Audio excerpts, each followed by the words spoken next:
사랑합니다. 우리는 우리가 살아가는 삶을, 성도가 살아가는 삶을 신앙의 여정이라고 흔히들 말을 합니다.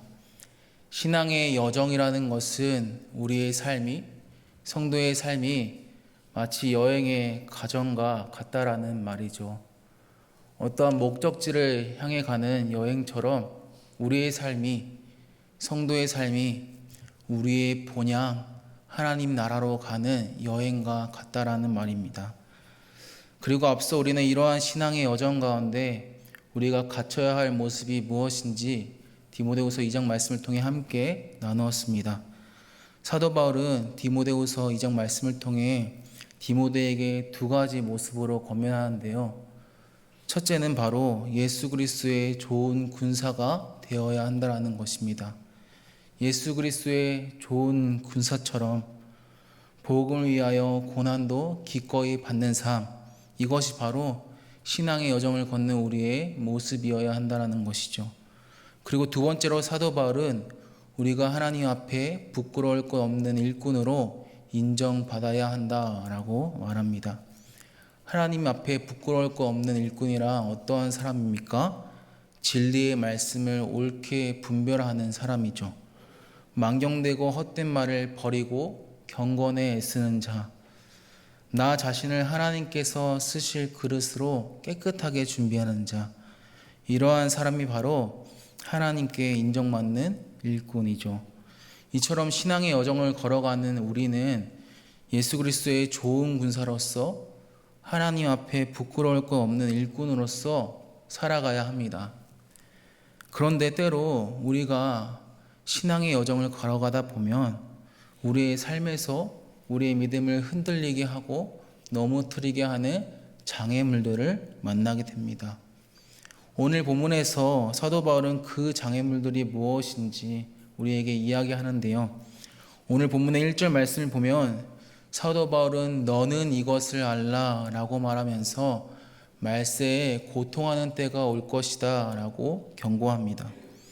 예수 그리스도께서 이 땅에 오심으로 우리는 마지막 때를 살아가고 있는데 그 마지막 때를 사는 우리의 삶에 고통하는 때가 온다라는 것입니다.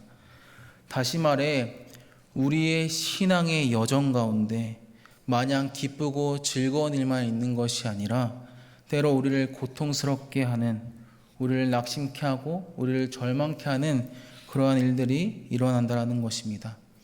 그리고 사도 바울은 그것이 무엇인지 2절부터 5절까지의 말씀을 통해 자세히 이야기하는데요.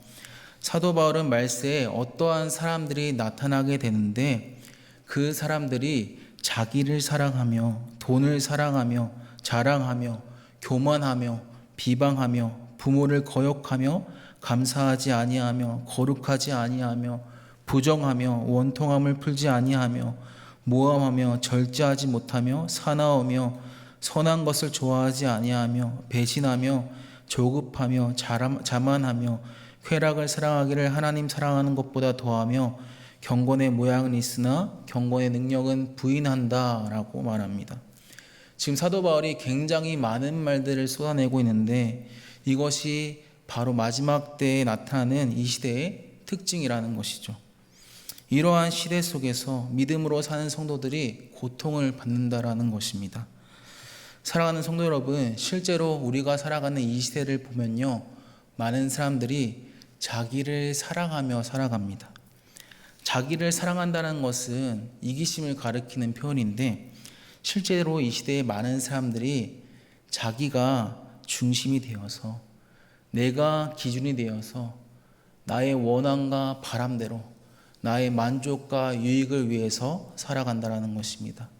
그리고 이러한 자기 사랑의 모습은요, 사도 바울이 말한 것처럼 여러 다른 모양으로 이어집니다. 자기 사랑이 출발이 되어서 여러 가지 죄악된 모습이 나타나는 것이죠.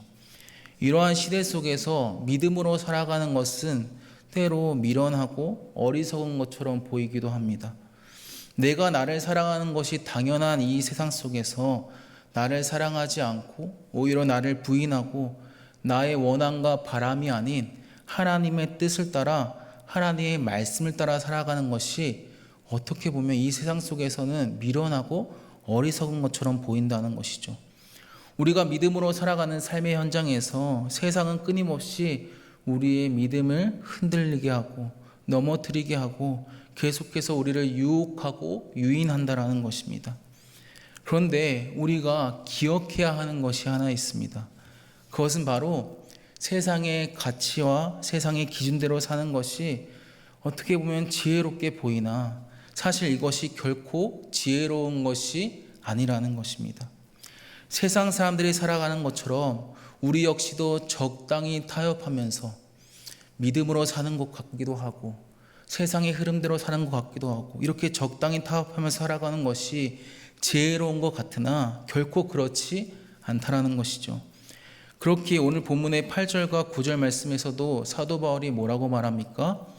얀네와 얀브레가 모세를 대적한 것 같이, 여기서 얀네와 얀브레는 모세를 반대했던 바로의 궁정 마술사들을 가리키는데, 얀네와 얀브레가 모세를 대적한 것 같이 그들도 진리를 대적하나 9절 말씀을 보면 그러나 그들이 더 나아가지 못할 것은 저 두 사람이 된 것과 같이 그들의 어리석음이 드러날 것임이라 라고 말합니다. 세상의 흐름대로 세상의 방식을 따라 살아가는 것이 지혜로운 것 같으나 결코 그렇지 않다는 것이죠. 오히려 이것이 하나님을 향한 믿음을 저버리고 세상의 가치와 기준대로 사는 것이 어리석은 행동이라는 것입니다. 그렇게 오늘 본문의 5절 하반절 말씀을 보면 사도 바울은 이 같은 자들에게서 내가 돌아서라 라고 말합니다. 돌아서라는 것은 멀리하라는 것입니다. 피하라는 것입니다. 즉 이 같은 자들에게서, 자기를 사랑하는 자들에게서 멀리하고 피하라는 것이요. 이 같은 세상의 풍조에서 멀리하고 피하라는 것입니다. 사랑하는 성도 여러분, 우리가 무언가로부터 돌아서기 위해서는 어떻게 해야 합니까? 무언가로부터 돌아서기 위해서는요, 우리의 방향을 바꾸어야 합니다. 방향을 바꾸지 않고서는 돌아서는 것이 불가능하죠. 또한 우리가 무언가로부터 멀어지기 위해서는 어떻게 해야 합니까? 그 자리에 머물러 있어서는 안 됩니다. 계속해서 걸어 나가야 합니다. 이것이 바로 무언가로부터 돌아서는 것이고 멀어지는 것이죠. 마찬가지로 지금 사도 바울이 이 같은 자들에게서, 자기를 사랑하는 자들에게서 이러한 세상의 풍조에서 돌아서라, 멀어져라 라고 말했는데, 우리가 이 같은 자들에게서, 자기를 사랑하는 자들에게서 세상의 풍조에서 돌아서기 위해서는, 멀어지기 위해서는 우리는 우리의 방향을 바꿔야 합니다. 세상을 향해 있던 우리의 시선을 돌려야 합니다. 또한 머물러서는 안 됩니다. 계속해서 걸어 나가야 합니다. 세상이 우리의 믿음을 흔들리게 하고 넘어뜨리게 할지라도 끝까지 믿음으로 걸어가야 하는 것이죠. 이것이 바로 신앙의 여정을 걷는 우리의 모습인 것이죠. 그리고 그러할 때 우리는 이 신앙의 여정 끝에서 우리의 본향, 아버지의 집, 하나님의 나라에 이르게 될 줄로 믿습니다. 때로는 신앙의 여정을 걸어가는 것이 고통스러울지라도 이 길을 걸어가는 그 여정이, 그 여정 가운데 우리가 낙심케 하고 절망케 하는 일을 만나게 될지라도 우리가 믿음으로 끝까지 걸어갈 때 우리는 우리의 아버지의 집, 하나님의 나라에서 하나님의 영광을 보게 될 줄로 믿습니다. 말씀을 맺겠습니다. 사랑하는 성도 여러분, 때로 우리는 신앙의 여정 속에서 여러 장애물들을 만납니다. 이 세상의 수많은 소리들이 우리를 혼란스럽게 하고 우리를 유혹하기도 하고 때로 우리의 믿음을 흔들고 넘어뜨리기도 합니다. 그러나 오늘 사도 바울이 디모데에게 권면한 것처럼 이것들은 결국 어리석음으로 드러날 것입니다. 이것들은 결코 우리를 진리로 인도하지 못할 것입니다. 그렇기에 신앙의 여정을 걷는 우리는 이러한 세상의 소리들로부터 돌아서고 멀어져야 합니다. 오늘 우리에게 주신 이 말씀을 기억하며 세상의 소리에 귀를 기울이지 않고 우리의 방향을 주의 말씀에 고정하여 그 말씀을 따라 끝까지 믿음으로 걸어가는 우리 모두가 되었으면 좋겠습니다. 기도하시겠습니다.